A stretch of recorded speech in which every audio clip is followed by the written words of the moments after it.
Olá, bom dia. Eu queria estar tomando café com você. Achei essa xícara escrita assim, você ainda está aí. Achei muita coincidência, porque é uma frase que os Zulus falam lá na tribo, quando eles acordam de manhã e falam, você ainda está aí? E aí, quando a outra pessoa fala, sim, eu estou aqui, eles celebram, né? É como se falasse, que bom, você está vivo, você está aqui. Mas não é sobre isso que eu vim falar com vocês, tomando esse café da manhã. Eu venho contar um pouco, e por enquanto só para vocês, né, um pouco da minha carreira, um pouco da minha vida. E eu quero muito compartilhar algo, uma parte desse momento, né, que influencia muito na minha ação hoje.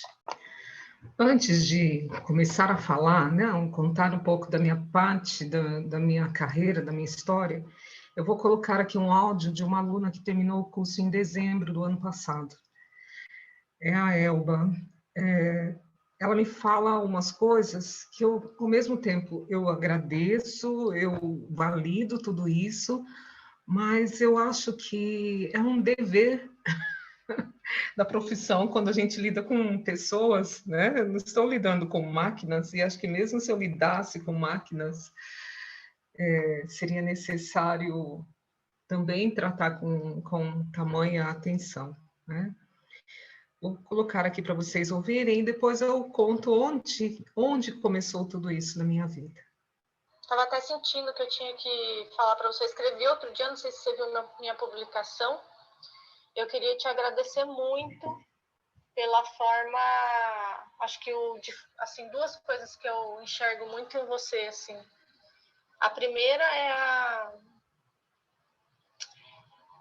o carinho com que você conduziu o curso e punk pra caramba, né? 20 pessoas ali em processo e você sempre acolhendo a gente com muito amor nas nossas questões. Não havia julgamento em nenhum momento. E a outra coisa é a forma generosa com que você compartilhou conhecimento com a gente, né? Eu já fiz curso com algumas pessoas, né? E o que eu percebo em você é que você passou absolutamente tudo que você tinha de conhecimento para a gente, sem segurar absolutamente nada, né? E é por isso que a gente saiu tão bem formado mesmo, né? Tão preparado. Eu tô aqui preparando o workshop de sábado, fazendo as minhas anotações e, nossa, é impressionante como parece que você tá atrás de mim, assim, falando tudo que eu não posso esquecer, né? E isso é muito bom, porque você compartilhou com a gente a sua experiência, né? De todos esses anos atendendo.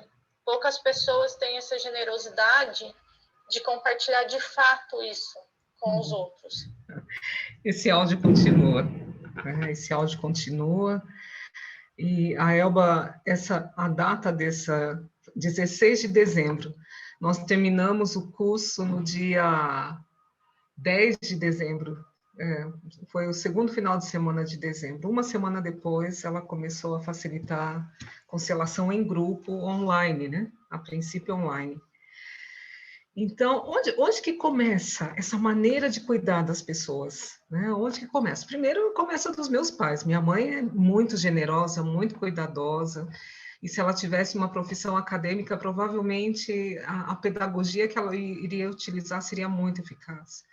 E o meu pai era muito dedicado, muito apaixonado por que ele fazia, ele trabalhava numa indústria química, e ele adorava, ele queria que eu estudasse química.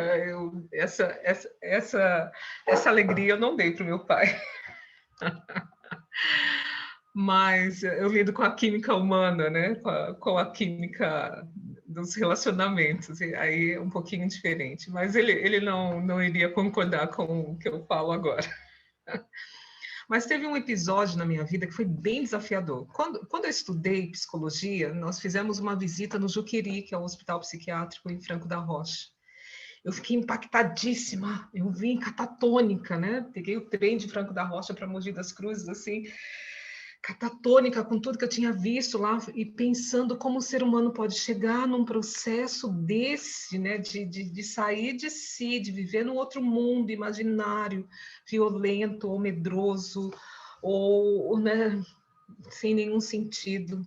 Né? Lá havia, né, tinham pessoas lá que tinham assado o próprio filho no forno, assim, só para vocês terem uma noção. Então, para vocês entenderem por que eu fiquei catatônica, né?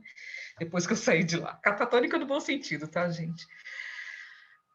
E eu falei, eu quero trabalhar no hospital psiquiátrico, porque se um dia eu trabalhar no hospital psiquiátrico, eu vou conseguir trabalhar com qualquer outro lugar, em qualquer outro lugar, com outras pessoas, né? Ah, mas Deus sabe o que faz com a gente, né? Só depois de 10 anos de formado eu tive essa oportunidade. Trabalhei no Hospital Francisca Júlia, aqui em São José dos Campos, no interior de São Paulo. E lá eu tive uma grande lição de coisas que hoje eu vivencio com a constelação. Primeiro, eu precisava, mesmo que eu tivesse medo dos pacientes quando eles chegavam em crise, eu era a segunda funcionária a falar com os pacientes. Era o psiquiatra, depois a psicóloga, ainda enquanto eles estavam em crise, né?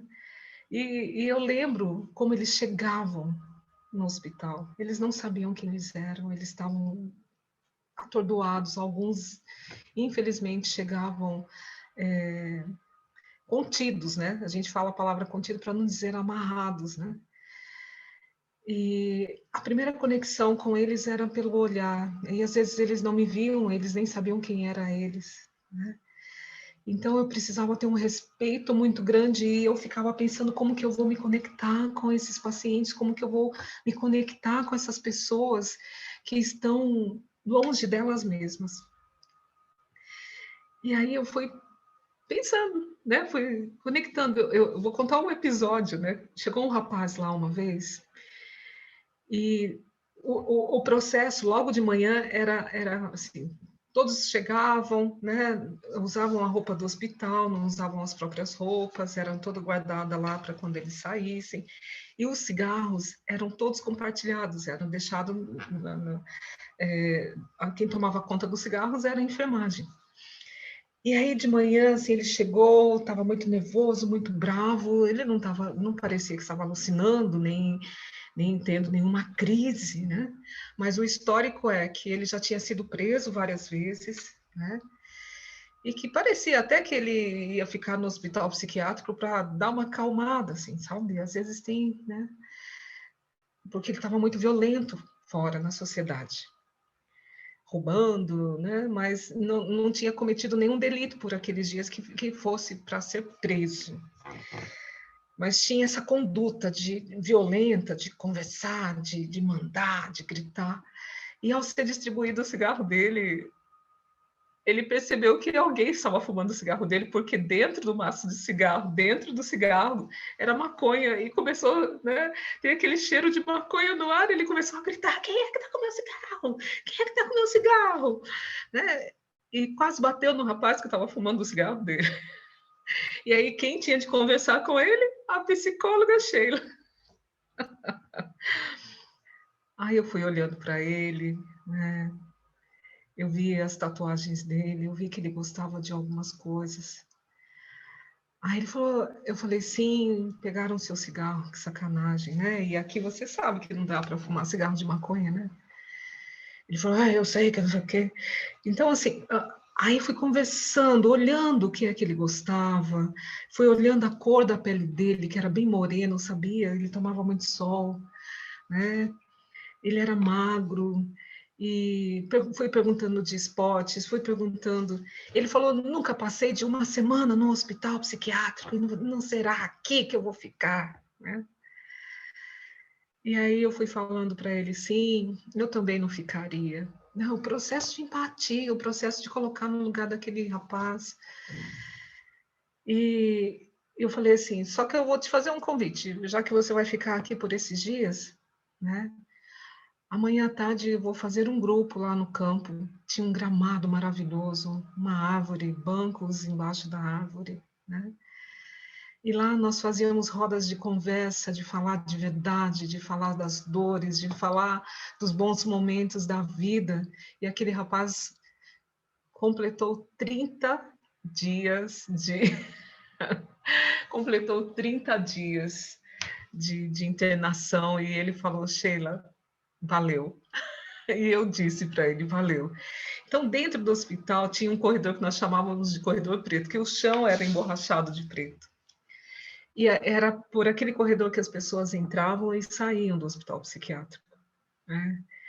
E às vezes era triste, porque era muito recorrente a vinda das pessoas, né? Mas ao mesmo tempo era muito gostoso recebê-los, porque quando eles iam para casa, a gente sabia que a família ia xingar, que a família ia ter medo dele ter crise, que a família ia ter medo deles. Então, na menor reação deles, às vezes era uma opinião que ele queria dar, ele falava: não, eu não gosto do Corinthians, por exemplo. Aquilo já era um tormento para a família, e às vezes no prazo de uma semana eles voltavam. Mas às vezes é ridículo eu falar isso, mas às vezes eles voltavam e saíam da ambulância gritando assim: olá, doutora Sheila, você voltou, eu estou aqui de novo, vai ter trabalho, vai ter terapia lá embaixo da árvore hoje? Aí eu falava assim, né? E eu atendia ele mesmo antes do psiquiatra, porque ele estava lá perto da ambulância, ele descendo da ambulância, e falar assim, né? E vai ter filme, eu colocava filme para eles assistirem, para nós debatermos. Eu trabalhava com psicodrama e fazíamos teatro, onde eles podiam falar das suas alucinações, representar, né, as pessoas que os alucinavam. E ali, eu acho que o mais gostoso de tudo que o hospital psiquiátrico me trouxe, né, é a experiência de poder ir acompanhando, ouvindo, escutando, né, não só os delírios, mas as dores sociais, as dores familiares, a não aceitação deles lá fora, né, e poder olhar para ele e falar: aqui você pode ser você. Não tinha preço, né? Não tinha preço. E eu fui trabalhar no hospital psiquiátrico para cobrir uma licença maternidade de 6 meses. Os pacientes, os meus colegas não me deixaram sair de lá. E assim que a outra psicóloga voltou, eu fui trabalhar numa unidade que nunca tinha tido psicóloga. E porque era uma unidade de moradores, eram senhorzinhos que tinham outras comorbidades, outros comprometimentos além do psiquiátrico. E muitos catatônicos mesmo, né, de ficar, não tinha como, o que uma psicóloga ia fazer lá, naquele lugar onde eles não tinham diferença se o, o guardanapo era para limpar a boca ou era para limpar outro lugar do corpo. E aquele papel que ele limpava outro lugar do corpo não podia passar na boca, para vocês verem o tal nível. E aí parece que eu tive que encostar o meu certificado e poder olhar, falar toda hora, olhar: Sheila, tem alguém aqui dentro deste corpo, e este alguém, você está a serviço dessa pessoa. Eu lembro de um paciente que todo dia eu ia e ajudava ele a colocar o sapato, porque ele não colocava o sapato, que o sapato incomodava. E ele sentava lá fora e ficava olhando para frente. Aí eu ia e sentava ao lado dele e falava: nossa, hoje tem uma nuvem com formato de urso. Nossa, hoje o céu está quente. Olha, aquela nuvem está andando. Gente, aquilo me doía muito, porque aquilo não era trabalho de psicólogo. Mas eu juro para vocês que quando ele deixou de olhar para o chão e olhou para o céu, levantou o dedo e balbuciou uma palavra, eu consegui conectar com aquele senhor. E eu vou repetir aquilo todos os dias que eu via ele sentado naquele banco. Até que um dia ele olhou para mim e balbuciou, olhando nos meus olhos. Então, assim, esses pacientes foram os meus grandes professores de relacionamento. Pessoas que chegavam fora de si e saíam falando: obrigada, Obrigada, equipe. Foi bem cuidado aqui. Deus abençoe vocês. Vocês querem... Que outro jeito eu tenho de cuidar das pessoas? Que outro jeito nós temos de cuidar das pessoas? E quando eu chego aqui, né, nesse universo das constelações, eu vejo que atrás de cada um tem uma imensidão de pessoas. E que depois dela, os descendentes delas também, mais uma multidão. E que em 1 hora, 2 horas de uma sessão de constelação, eu estou a serviço não só daquela pessoa que está na minha frente, mas a serviço de muitas. E se eu não fizer um pouquinho do meu melhor, não terá sentido nenhum, tá bom? Eu desejo que vocês fiquem muito bem. Desculpa de ter alongado um pouco, mas eu quero que vocês me conheçam. E mesmo que vocês não tenham a possibilidade de fazer uma jornada comigo e com a Renata Custódio, que vocês saibam um pouco de quem é a Sheila querido. Sheila de Castro, querido. Super beijo para vocês. Até mais.